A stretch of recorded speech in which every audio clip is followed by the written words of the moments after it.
Welcome to the Explainer. If you ever stop to wonder what's actually powering the apps we use every single day, well, today we're popping the hood. We're diving deep into the literal engine that keeps modern enterprise software running, Java, and specifically the Java virtual machine. Whether you're cobbling together lightning-fast cloud microservices or building massive, ultra-secure financial systems, knowing exactly what's happening down in the engine room is absolutely crucial for optimizing your builds. So let's get into it. Let's kick things off with a pretty wild number, 75%. That is the massive market share the Spring Framework commands in the 2026 Java ecosystem. Let that sink in for a second. 3/4 of the entire enterprise world running Java relies on this one single framework. It's a huge deal because it tells us that this ecosystem hasn't fragmented into a million tiny pieces. Instead, it's coalesced around a highly robust, standardized way of building apps. Basically, if you've got skills here, they are universally applicable. Which brings up a really fascinating question.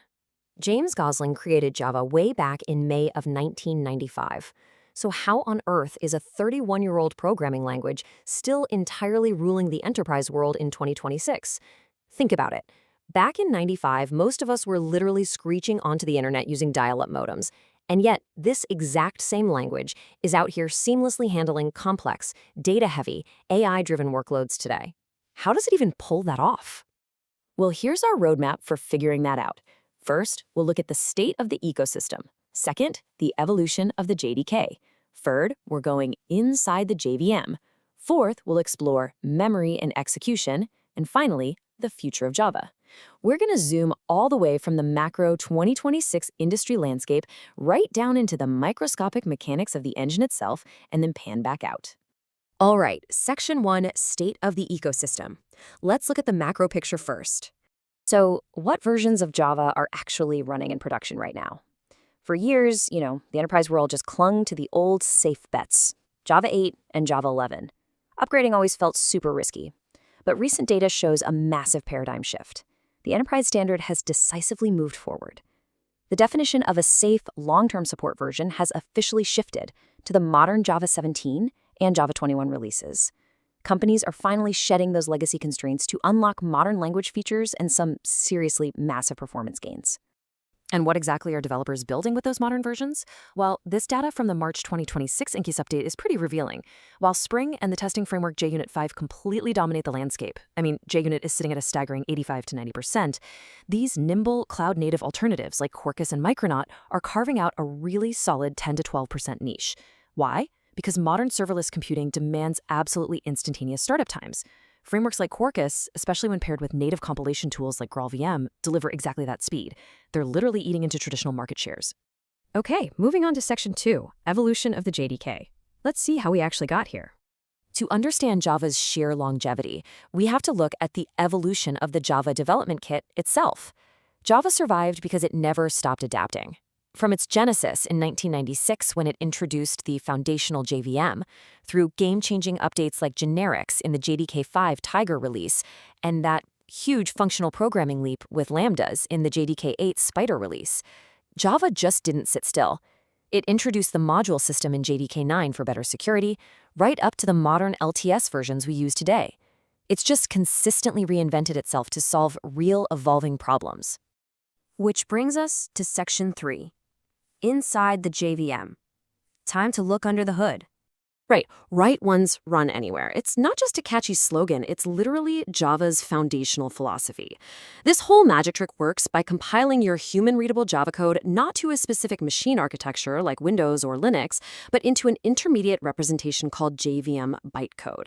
That universal bytecode can then be executed by a Java virtual machine operating on any host hardware. It just abstracts away the operating system entirely. I like to think of the JVM as a highly efficient, automated factory. Up at the top, you've got a receiving bay called the class loader subsystem that brings the raw materials into the building. In the middle, there's a massive, highly organized warehouse called the memory area, where everything gets stored and sorted. And down at the bottom, you have an active, bustling assembly line, known as the execution engine, turning those materials into action. This structure is what lets the virtual machine process millions of instructions with such incredible precision. Let's start up at that receiving bay. The class loader subsystem operates in 3 strict phases to securely bring your code into the factory. First up is loading, where it reads the binary class files. Second is linking, and listen, linking is your absolute safety net. Here, the bytecode verifier ensures no malicious or malformed code breaks the system before it even starts. If it fails, boom, it throws a verify error, keeping your factory completely safe. And finally, initialization, where static variables are assigned their actual working values. All right, section 4, memory and execution. Let's talk about storing and running all this. Once the class is loaded and perfectly verified, the JVM has to store it in our metaphorical warehouse. This memory is divided into 5 distinct, specialized zones. You've got the method area for storing class-level metadata and constants. The Java stacks hold thread-specific local variables. The PC registers act kind of like bookmarks, tracking the current execution step of every single thread. The native method stacks handle interactions with non-Java code. And finally, we have the largest and arguably most critical zone, the heap. Now, the heap area is absolutely vital to understand. This is where all your dynamically allocated objects and arrays live while your app runs. And because the heap is this giant communal space shared across all threads, it can turn into a chaotic dumping ground really quickly as objects are created and then just abandoned. That's exactly why it requires a relentless automated janitor, the garbage collector, to constantly and actively reclaim memory from objects you're no longer using. All of this rigorous preparation leads us to the final stage of our factory, the assembly line, the execution engine. This component is what actually runs your bytecode. It houses a basic interpreter, but much more importantly, it houses the just-in-time, or JIT, compiler, a performance profiler, and that relentless garbage collector we just talked about. They all work in perfect tandem to keep the system humming along. So instead of an interpreter sluggishly translating every single line of bytecode one by one, the just-in-time compiler acts like a highly intelligent supervisor. Guided by the profiler, it actively watches your running application, finds the hot patterns in your code, and compiles them directly into lightning-fast native machine code on the fly. This runtime optimization means your app literally gets faster and more efficient the longer it runs. It's a massive reason why modern Java is so incredibly powerful. Finally, Section 5, the future of Java. Let's talk AI and beyond. So we've explored the macro ecosystem and the microscopic engine, but where is this massive vehicle actually heading next? Well, the biggest, most surprising shift reported in the 2026 data is that a staggering 35% of Java developers are now actively integrating AI large language models directly into their primary Java applications. The era of traditional, purely deterministic logic is rapidly blending with artificial intelligence. And this means tools like LangChain 4J and Spring AI, they are no longer fringe experiments or weekend side projects. Because AI applications rely so heavily on waiting for external data or API calls, modern Java features like virtual threads are an absolute game changer. They make concurrent processing way easier and far less resource-heavy than ever before. Thanks to these synergies, AI integration tools are rapidly becoming standardized, indispensable libraries in the everyday enterprise developer's toolkit. Which leaves us with this final thought.